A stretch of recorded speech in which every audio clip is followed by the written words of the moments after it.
You walk beneath ceilings that glitter like the midday sun, each gilded surface catching the flicker of candlelight. The air is heavy, sweetened by perfume so strong it masks the faint, sour breath of the crowd that presses into these halls.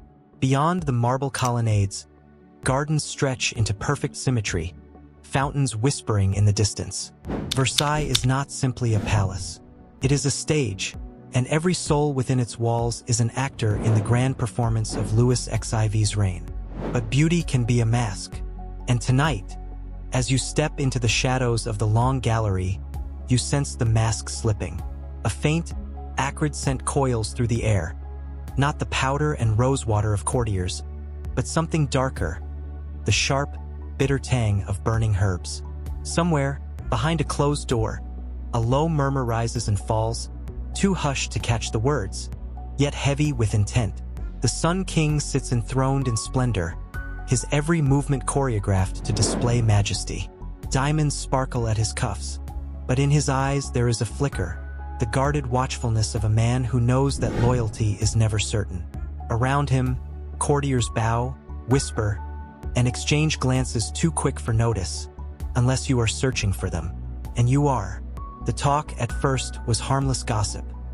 A noblewoman visiting a fortune-teller in the winding streets of Paris. A small sachet of powder passed from hand to hand. But whispers have a way of clinging, of growing heavier as they pass through more lips. Rumor ripened into unease when one name began to surface again and again.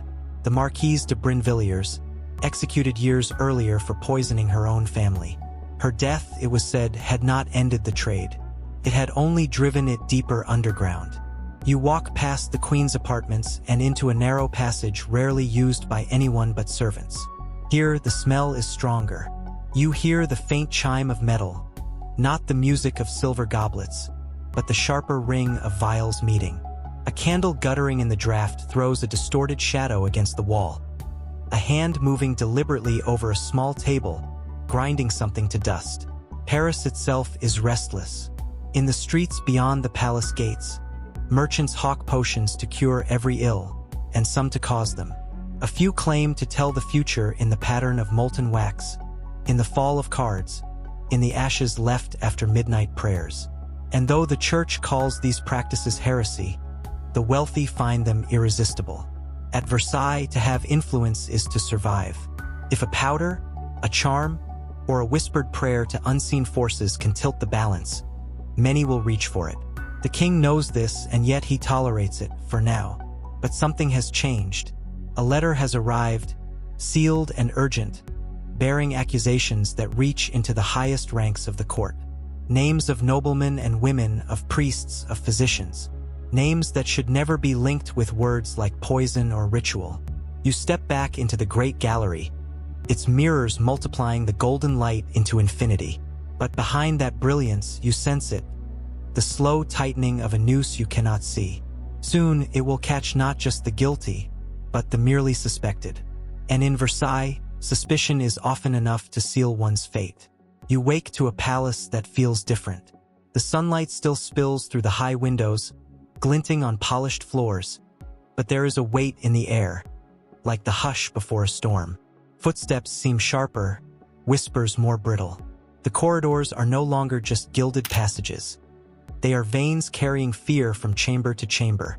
At the heart of this growing unease sits the chamber ardente, the burning court, a special tribunal summoned by royal decree. Its task is simple in name, brutal in practice.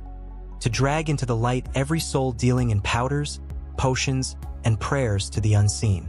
You hear the scrape of boots as guards move through the city and palace alike, arresting fortune-tellers, healers, and alchemists. At first, it seems distant, a purge confined to the lowborn. But the court is a hungry fire. Fires do not burn only where they are told. From the darkened cellars of Paris to the silvered rooms of Versailles, names begin to tumble from trembling lips. Men and women trade stories for their lives, weaving tapestries of accusation. It is said that candles have been lit not in chapels but in locked chambers, their wax dripping over crude symbols scratched into wood. That powders have been stirred into wine, not to heal but to still a beating heart. And beneath these claims runs a darker current, rites whispered over sleeping bodies, prayers to beings never named aloud in the king's court. You see the change in Louis XIV. The Sun King, who once strode the halls with the serenity of a man adored, now scans faces with an edge of doubt. His composure remains immaculate, but his eyes betray the knowledge that danger might sit at his own table. It is not only his throne that is at stake, it is his very life. Then the rumors sharpen, like a blade being honed. Madame de Montespan, the king's radiant, commanding mistress, is named. At first, the accusation seems absurd. She has been the very embodiment of Versailles splendor, a woman whose laughter could command attention as surely as the king's own gaze. But whispers claim she has visited the fortune-teller La Voisin, whose salons are said to reek of incense and secrets. They claim she has sought charms to bind the king's affection and powders to remove rivals. In the tribunal's chamber, a parade of witnesses tells their tales. Some speak of strange oils rubbed into letters before they were sent. Others of midnight gatherings where cloaked figures stood in circles, murmuring over bowls of dark liquid. The air in the chamber is thick with incense, sweat, and fear. Every testimony feels like a match tossed into dry straw. The king cannot afford the spectacle of a public trial against his mistress. The scandal would be too vast, the crack in his authority too deep. And so the arrests continue, but some disappear not into the public pyres of Paris, but into quiet, permanent captivity. In distant fortresses, behind heavy doors, they are left to fade into obscurity, their names crossed from the official record but not from memory. Outside, the court adjusts. Invitations to supper are fewer. Letters are burned before they can be read. Even the most gilded rooms feel colder now. You walk through the hall of mirrors and see yourself reflected again and again. 100 versions of the same expression, trying to look untroubled while wondering who will be called next. In the back of your mind, a truth settles like dust. The scandal is no longer about the guilty. It is about control. And in Versailles, control is worth more than truth. The fire has burned through the court, leaving behind only ash and silence. The chamber ardente has done its work. More than 300 names called, 36 condemned to face the pyre, countless others vanishing into the stone bellies of distant prisons.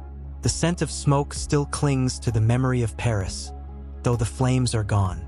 In Versailles, the gilded corridors shine brighter than ever. The king decrees more balls, more pageantry, more displays of divine order. But you notice the difference. Laughter is softer now. Eyes dart more often toward the door. A court built on spectacle has learned to smile with one side of its mouth while keeping the other sealed shut. Madame de Montespan remains, but not as she was. Her power has been clipped, her voice less commanding, her place at the king's side no longer assured. Officially, she has never been accused. Unofficially, her name is now a shadow, one the Sun King himself dares not look at too long.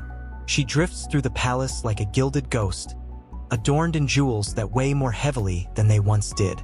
The fortune-teller La Voisin is gone, consumed by the same fire she was said to control. Her name becomes a warning, a reminder that even those who sell secrets cannot keep their own. Yet the trade she embodied does not vanish. Behind closed doors in Paris, hands still grind powders into dust, lips still whisper over flickering flames. The rituals continue, quieter now, like a current running beneath the surface, waiting for its moment to swell again. You stand once more in the hall of mirrors. The golden light stretches endlessly across the glass, but in between the reflections you think you see something else. The brief impression of faces no longer here, their eyes fixed on you, their mouths half open as if to speak. The air is cold despite the heat of the candles. Somewhere far away, a bell tolls, slow and deliberate. The court of Louis XIV survives, its beauty unmarred in the eyes of the world. But beneath the marble and silk, a truth remains. Power is never pure, and loyalty can be bought in many currencies: gold, love, or fear. The affair of the poisons is over, but the poison itself has never left. The past never truly dies. It hides patient in the shadows of time.